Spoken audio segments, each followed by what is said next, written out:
Kailangan magpatan eh, kasi napakaputi ko. Grabe. Ako, kailangan kong mag-iingat kasi ang itim ko na. Oo. Sa sobrang puti ko, walang kukuha sa akin ano eh, whitening product. Oh, di mo alam. Malay mo, pwede ka for transformation.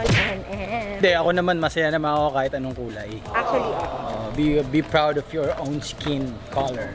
Diba? ako nga marami nagsasabi, nagpaputi daw ako. Di naman, matagal na ako maputi. Gusto kong umitim. Kung mag-alala pa, iitimin kita. Uy, mukhang okay dito ah. Saan mo gusto? Tapos tahimik. Ganda dito. Siyempre dapat buhangin, di ba? Para siyang kung sa Boracay, parang yung Station Zero.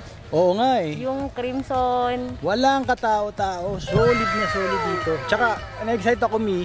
Na-excite ako dun. Tara, Mamaya, change outfit. pwede rin naman. Change outfit ng debut. Hindi, damayin muna natin yung resort. Tapos mamaya, I think dun ang sunset eh. Doon ang sunset. So pupunta tayo mamaya doon sa lanay na yun. Pupunta tayo doon sa lanay na yun. Yan. Tapos kasi doon daw ang sunset. So doon tayo tatambay mamaya, Mi. Ana, tama na chika. Daldal mo. Tinuturo ko lang sa'yo. Mamaya mag-isa ako doon. Wala akong pakialam sa'yo. Kapaka ano mo. Pa? Ewan ko. Bahala ka. Tara na. Puro ka daldal.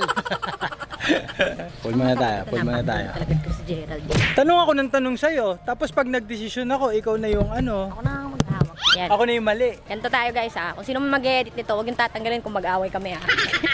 Ano mo ginagawa eh? Ay, si Mi hawak, Mi. Ito yan, maganda ka hawak eh. Gusto mo mga hawak ko. Ginahawakan mo nga ako, Mi. Hindi ikaw.